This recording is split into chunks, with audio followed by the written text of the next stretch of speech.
Excellent, I smiled. Now as for your duties, have you already been told how this will go? Yes. You call the shots. I take care of the rest. Superb, I said. Wait for me in the coach. Yes, sir. Dormal bowed and left the annex. What a soulless puppet, Bertrand snorted, saying about what I was thinking. Oh, well, I dismissed it, throwing on my well-loved coat. All that matters is keeping him from putting a spanner in the works and making sure he does everything I say. I was about to follow the Weber clerk, but remembered something and stopped in the doorway. Old fellow, I said to Bertrand, who was already trying to get out of bed. There's something I've been meaning to ask you.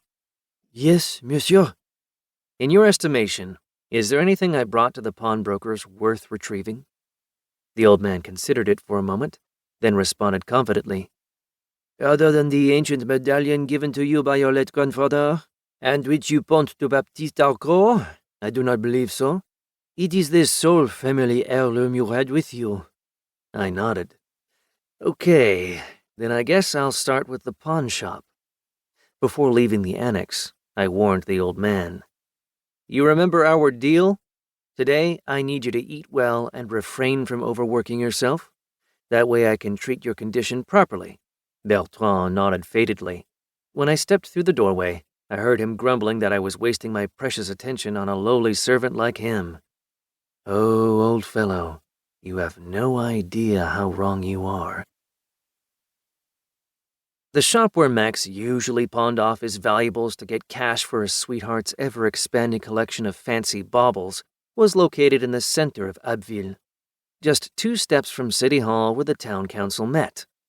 A nice little spot. From the outside, the noble building looked like a fancy store. I wouldn't be surprised to find out the owner of the establishment had an arrangement with a city council member. And that guess proved accurate. When I shared my thoughts with the taciturn Dormal, he reported back robot-like that the pawnshop owner, Baptiste Arcot, was a distant relative of the second most influential city councilman. A menagerie of abandoned property, I muttered to myself, surveying the shop's interior curiously. The shelves, racks, and counters were jam-packed full of objects of all kinds. He had everything. Clothing of every fashion, dishware and table utensils, variously sized figurines, canes, jewelry. Everything in the shop carried an air of unique history, as if every item bore a fleck of its negligent former owner's soul. Just in case, I scanned through it all but did not detect anything magical. Once done with my survey, I headed back to the counter where a rail-thin boy was standing with a smile and watching us. Based on the look in his eyes, he knew perfectly well who I was. And no wonder. Max was a regular customer. He was clearly not the owner of the shop, most likely a son or nephew, or maybe even an adult grandson. Chevalier Renard, the boy said with a sonorous voice, bowing when he stopped before his counter. How nice to see you here.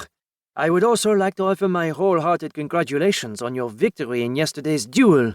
Thank you, my dear, Jaco, the kid reminded me with a smile. Yes, Jaco. Have you come to pawn the spoils from yesterday's fight? The slick kid took the bull straight by the horns. Inside, I laughed. Baptiste Arcot was raising himself a great replacement. No, I shook my head. On the contrary, I am here to redeem an item that belongs to me, specifically the medallion. A mere trifle, but it is worth a lot to me as a memory of my father. After I mentioned the medallion, something strange happened. Jaco's big, obliging smile suddenly turned to a face of grave seriousness. With a clumsily muttered apology, he slipped through a small, imperceptible door behind him. Dormal, by the way, had no reaction to the kid's strange behavior. Was he perhaps truly some kind of automaton? After a few minutes, a perfect copy of Jaco except bald and 30 years older emerged. It must have been Baptiste Arcot himself. Monsieur Renard, he said with a slightly shaky voice, I am immeasurably glad to see you again. Please forgive my young son's behavior.